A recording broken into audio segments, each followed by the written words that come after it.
अस्सलाम वालेकुम नाज़रीन, तुराब अली एक दफ़ा फिर हाज़िर खिदमत है। जैसे कि मैं आप लोगों को बता रहा था, आप सबको आगाह कर रहा था कि ये जंग जो है ये कहीं नहीं जा रही, बहुत ही सख्त मोड़ पे आ गई है। आप देखें बातें हो रही हैं और ट्रंप जो है वो उन्होंने साफ साफ कह दिया नाजरीन कि मैं जो हूँ ईरान की पूरी सिविलाइजेशन को ख़त्म करने जा रहा हूँ, पूरी की पूरी एक तहजीब को। जो अमेरिकन सदर है, जो दुनिया में इस टाइम सबसे ज़्यादा पावरफुल आदमी और ये भी हम कह सकते हैं कि सबसे ज़्यादा फारुल अकल आदमी है, वो ये कह रहा है कि मैं एक पूरी की पूरी तहजीब ख़त्म करने जा रहा हूँ ईरान की। यानी कि नाजरीन इसके बिल्कुल हमें इसको लाइटली लेना चाहिए। जिस तरीके से अमेरिका बहादुर की पूरी दुनिया में थू थू हो रही है, वो कुछ भी कर सकते हैं और जवाब में क्या होगा, ईरान भी हमला करेगा। और ख़बरें ये आ रही हैं कि ईरान के पास जी नाज़रीन एक दफ़ा ट्रंप ने साफ साफ कह दिया है कि मैं ये तहजीब ख़त्म करूँगा। दूसरी जानवी ख़बरें ये आ रही हैं कि ईरान को जो है रूस ने जवाबी वार के लिए 56 लिस्टें फराहम कर दी हैं। 56 लिस्टें इसराइल के हसास तरीन मकामात की, जहाँ पर ईरान जो है हाइड्रोजन बम मारेगा। नाज़रीन ये मैं नहीं कह रहा, मैंने जो सोशल मीडिया पे जो रूसी डिफेंस अकाउंट्स हैं उनको देखा है और ईरानी डिफेंस अकाउंट्स, उन्होंने कहा कि हम भरपूर जवाब देंगे, हम एक सिविलाइजेशन, हम कभी ख़त्म नहीं होंगे, हम और किसी हद तक भी जाएंगे। दूसरी जानिब नाज़रीन ये ख़बरें भी आ रही हैं, अगर अमेरिका बहादुर और इसराइल जो है वो इस तरह की बेवकूफ़ी करने से नहीं हटते और लगे रहते हैं कुछ ना कुछ करने में, तो ईरान जो है आस पास के अरब ममालिक हैं उनको भी ठीक ठाक नुकसान पहुँचाएगा। आगे ईरान पहुँचा रहा है नुकसान, जैसे आप देख रहे हैं आज उसने इसराइल जो है हमला कर दिया है सऊदी अरब के ऊपर। 18 बैलिस्टिक मिसाइल बताए जा रहे हैं नाज़रीन, उस सऊदी अरब के संती शहर पे जो एक संती हब है वहाँ मारे गए हैं। उस पर जो है मोहम्मद सलमान ने बहुत ठीक ठाक गुस्से का इजहार किया और पाकिस्तान के साथ रब्ता किया और पाकिस्तान को याद दिलाया कि तुम्हारा हमारा डिफेंस पैक्ट है।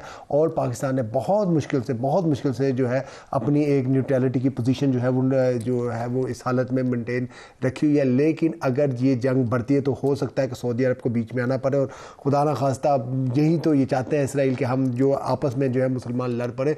और दूसरी एक 5वीं सबसे बड़ी खबर आपको मैं दे दूँ नाज़रीन, वो ये है कि अगर हो सकता है कि अगर कल खारिज के जैसे ये हमले कर रहे हैं, कल अगर खारिज में जो खारिज जजीरा है वहाँ पर अमेरिका फ़ौज उतारता है नाज़रीन, तो ये बताया जा रहा है कि ईरान ने सबसे पहले जो फ़ौजें दाखिल करनी है वो बहरीन में और दुबई में है। वो बहरीन का सऊदी अरब वाला पुल तबाह कर देगा, दुबई में भी ठीक ठाक होगा और सीधा उसका जो टारगेट है वो बुर्जुल खलीफा है। बताया जा रहा है कि बुर्जुल खलीफा को टारगेट करेगा ईरान। और ये और वहाँ पे जितने भी शानदार इमारतें जो बनाई गई हैं इतने सालों में, इतने ज़बरदस्त पैसा लगा के, इतनी मेहनत लगा के हम सब ने बनाई है। अब क्योंकि ज़ाहिर बात है पाकिस्तानियों ने जाके बनाई है और वहाँ पे अब होगा, देखें कल किस किस्म की तबाही के मनाज़र आएंगे, इसका अभी किसी को भी अंदाज़ा नहीं हो पड़ा। तो सबसे पहले इस खबर में आती है, ट्रंप का जो आपने ट्वीट देखा है वो साफ ये कह रहा है कि मैं ईरान की पूरी जो सिविलाइजेशन है उसको मैं ख़त्म करने जा रहा हूँ। और नाज़रीन ये कैसे ख़त्म करेगा,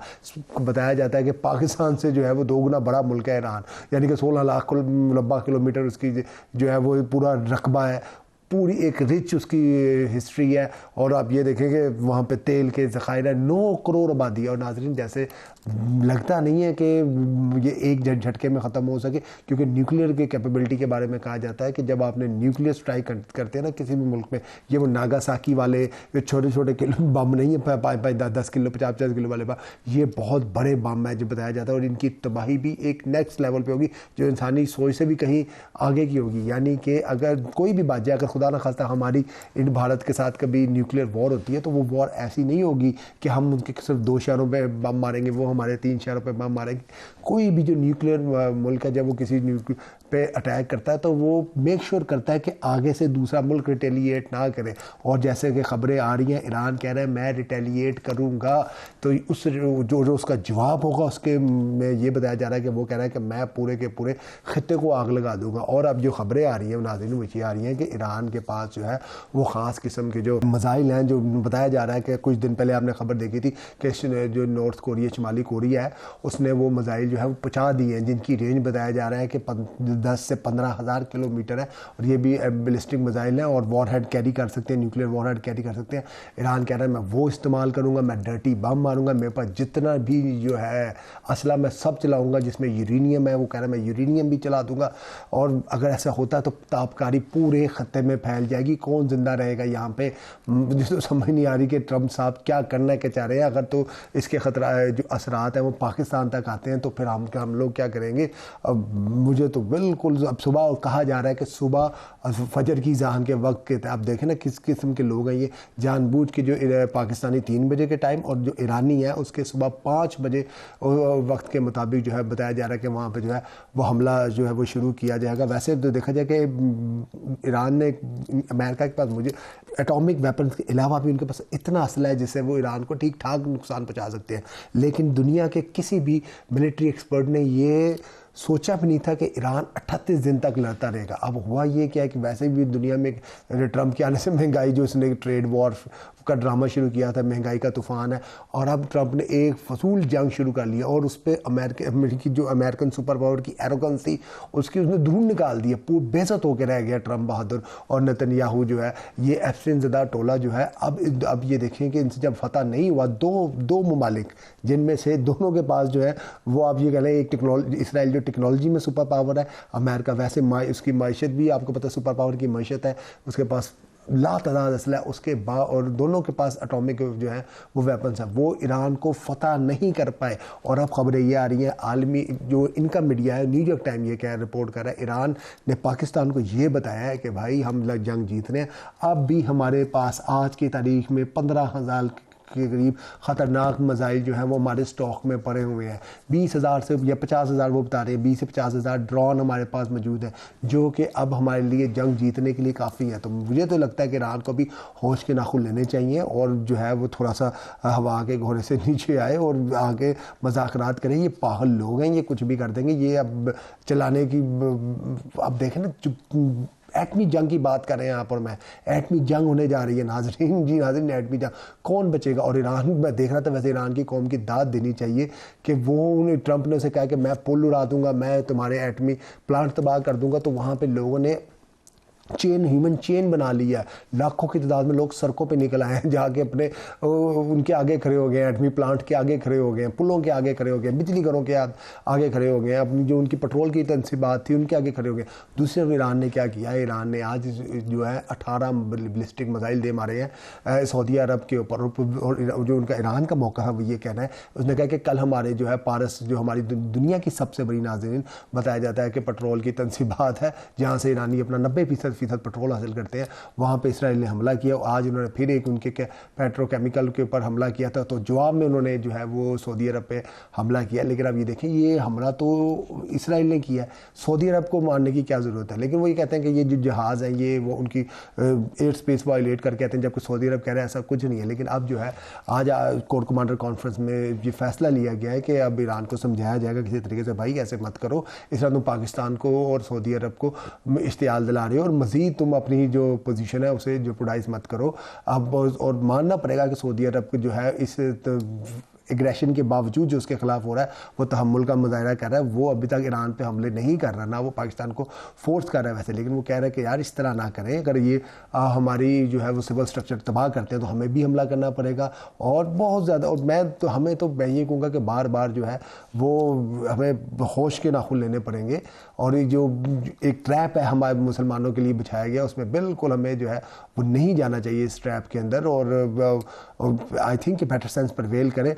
और लेकिन ईरान की जो पासदारान इनकलाब है जो बताया जा रहा है वो किसी की बात सुनने को तैयार नहीं है, क्योंकि देखिए यही चाहता था इसराइल। उसने क्या किया, उसने अमेरिका बहादुर और उसने पहले ईरान की टॉप लीडरशिप सारी की सारी क़यादत जो है वो मार दी है। कल भी एक अहम बंदा मारा है, परसों कोई दिन नहीं गुजरा कि ये उनके बंदे मार रहे हैं।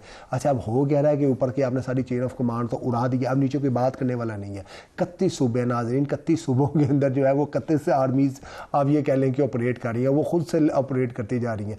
अब उनसे कौन बात करेगा, कोई तो होना चाहिए। अब ये पास अब उनको जो है वो अपने जो स्पिरिचुअल लीडर हैं खुमैनी साहब, उनके का जो बेटा है उसकी दोबारा जो नया उन्होंने बनाया उसकी वीडियो सामने लानी पड़ी और बताया जा रहा है कि अब वो बात कर रहे हैं। लेकिन क्या ये इराक़ी वगैरह पे उनका इतना इन्फ्लुएंस है जो नए खुमैनी साहब हैं कि वो उनकी बात माने? तो मुझे तो हालात बहुत ख़राब नज़र आ रहे हैं। बस दुआ करें कि कोई ट्रंप का दिल बदल जाए और कोई पागल सा तो आदमी है ये। अब इसके अगर आप ट्वीट का आखिरी हिस्सा पढ़े तो उसमें कहता है कि क्या पता कोई अच्छी डील मिल जाए, तो कुछ इस तरह का हो जाए। कि अब खबर ये भी आ रही है कि JD वेंस साहब हैं, इन्होंने कहा है कि हम अभी न्यूक्लियर ऑप्शन पर गौर नहीं कर रहे। ये एक पॉजिटिव साइन है कि ये न्यूक्लियर ऑप्शन पर गौर नहीं कर रहे, लेकिन अगर कोई वो बड़ा हमला करते हैं तो ईरान ने ये भी कह दिया है कि अब हम रेड सी बंद करेंगे। जी नाज़रीन, जो लोग जानते हैं कि अभी तो उसने अपना हरमुज़ बंद किया, अब वो रेड सी बंद करने के बाद जो है वो बात कर रहा है, यानी कि दुनिया की 50% और 60% जो ऑयल एनर्जी की वो तजारत है वो बंद करने जा रहा है। यानी कि 4 से 500 बिलियन बैरल जो है वो 3 से 400 बैरल पेट्रोल हो जाएगा। कौन सी दुनिया की मशहूर चलेगी, गाड़ियाँ खड़ी रह जाएंगी। जो फिल्मों में हम एपोक्लिप्स देखते हैं, एपोक्लिप्स सिनेरियो, वो मुझे लगता है कि वो होने जा रहा है। तो बहुत ही गंभीर जो है मुझे तो हालात जो है वो नज़र आ रहे हैं। और नाज़रीन देखिए, और ये बताया जा रहा है कि अब मुज़ाकरात के जो हैं वो दुआ करें कि दोबारा शुरू हो जाएं। पाकिस्तान ही इसमें कोई पेशरफ्त कर सकता है। अगर तो ये ना हुए तो मैं आपको बता दूँ, सुबह तक दुबई में मुत्तहदा अरब अमारात और बहरीन की खैर नहीं है, क्योंकि ट्रंप बहादुर ने अपने तमाम तर शहरियों को बहरीन छोड़ने का कह दिया है साफ साफ। बताया जा रहा है कि उनके सुल्तान भी जो है, जो किंग साहब है, वो पहले ही कहीं जा चुके हैं। तो 90% ये अरब ज़ेन बना चुके हैं कि बहरीन और दुबई इनके यहाँ से चला जाएगा, क्योंकि अगर तो सुबह इन्होंने खारक जजीरे पर हमला किया तो बताया ये जा रहा है कि ईरान वहाँ पर ठीक ठाक हमले करेगा। और बाज़ अकाउंट्स तो ये भी क्लेम कर रहे हैं कि ईरान वहाँ पर अपनी जो है वो फ़ौजें दाखिल कर देगा। दूसरा, पासदार इनकलाब ने उससे भी ख़तरनाक बात की है, वो उन्होंने ये कहा है कि अगर हम पर कोई इस तरह का हमला किया गया तो हमारा जो रिस्पॉन्स है वो ख़ित्ते तक महदूद नहीं होगा। जी नाज़रीन, मैं फिर आपको बता रहा हूँ, वो कह रहा है कि हमारा रिस्पॉन्स ख़ित्ते तक महदूद नहीं होगा। पता नहीं है कि उसके पास कौन क्या कुछ है। अगर तो उसके पास इस तरह के मज़ाइल हैं, वो अमेरिका बहादुर पे मारता है, फिर तो मुझे नहीं लगता कि ये जंग अज़ीम 3 को कोई भी रोक सकता है। और वैसे आपको बताऊं कि कहा जाए जाता है कि जंग अज़ीम 3 जो है, पहली वर्ल्ड वॉर 5 साल लड़ी, दूसरी वर्ल्ड वॉर 10 साल लड़ी गई, तीसरी वर्ल्ड वॉर के बारे में मैं आपको बता दूं नाज़रीन, अगर खुदा न खास्ता अगर तीसरी वर्ल्ड वॉर होती है तो ये कोई कुछ साल कुछ महीने नहीं चलेगी, ये सिर्फ़ और सिर्फ आधे घंटे चलेगी, मुश्किल से। मैं आपको बता रहा हूँ, मुश्किल से। और बताया जाता है जब हम इंसान, क्योंकि इंसान की शायद जिबिल्लत में लड़ना, चौथी वर्ल्ड वॉर जो इंसान लड़ेगा वो किसी भी उससे नहीं लड़ेगा हथियार से, वो डंडे लाठियों से लड़ेगा। दुनिया उस मुकाम पे चली जाएगी। तो अब देखें कि शायद बेटर साइंस परवेल करे और जो है दुनिया के जो ताकतवर तरीन लोग हैं, रूस है, फ्रांस है, ये लोग फ्रांस है, चीन है, ये आगे आते हैं और ट्रंप को इस पागलपन से रोकते हैं। और जो हमारे कुछ बड़े बरादर मुल्क हैं, कल मैं आपको बताऊंगा इनकी हरकतें भी, जिनकी बड़ी ख्वाहिश है कि ईरान पे जो है वो एटमी हमला हो जाए, वो कुछ तो उनकी कल मैं आपको हकीकत बताऊँगा कि उनके साथ क्या होने जा रहा है और कितना पैसा उन्होंने पाकिस्तान का देना है। तो ये सब कल मैं आपको बताऊँगा। बस दुआ करें कि आज जो है अगले कुछ घंटे जो है वो खैर खैरियत से निकल जाए और ऐसा कुछ ना हो जिसका जो ट्रंप बहादुर ऐलान कर रहा है। और बस मैं तो यही कहूँगा कि जाते जाते कि खुमैनी साहब और ये जितने भी इनकी जो पूरी एक लेगेसी थी ना ईरान की, जो खुमैनी साहब जो शहीद हो गए, जो उससे पहले इमाम खुमैनी जो के लेके भी आए थे, खुमनाई साहब और खुमैनी साहब की जो लेगेसी है, इन लोगों ने फतवा दिया हुआ था नाज़रीन, मैं आपको बता दूं कि इसके बारे में, एटम बम के बारे में, क्योंकि एटम बम बनाना जो है वो गैर कानूनी है। 40-45 साल ये लोग ईरान में हुकूमत करते नहीं है, इन्होंने वहाँ पर एटम बम बनने नहीं दिया। ठीक है, ये बड़ा इनको लगता था कि शायद कोई गैर इंसानी काम है। आज देख लें, अगर आज आपने एटम बनाया होता तो आज आपका ये हाल ना होता, आज आपके बच्चे से डर और खौफ के साए में ना जिंदा रह रहे होते। मैं ये नहीं कह रहा, बड़े बहादुर कौम है, जैसे ईरानी लड़े हैं, कमाल कर दिया उन्होंने। लेकिन अब मुझे लगता है कि अब जिस आगे हम स्टेज पे, तो मुझे लगता है कि अब जो है वो सारी दुनिया को एक मेज़ पे इकट्ठा होना पड़ेगा। नहीं तो अगर खुदा ना खास्ता ये जंग एटमी जंग की तरफ चलेगी तो फिर देखें क्या होता है। मैं तो I am out of words now.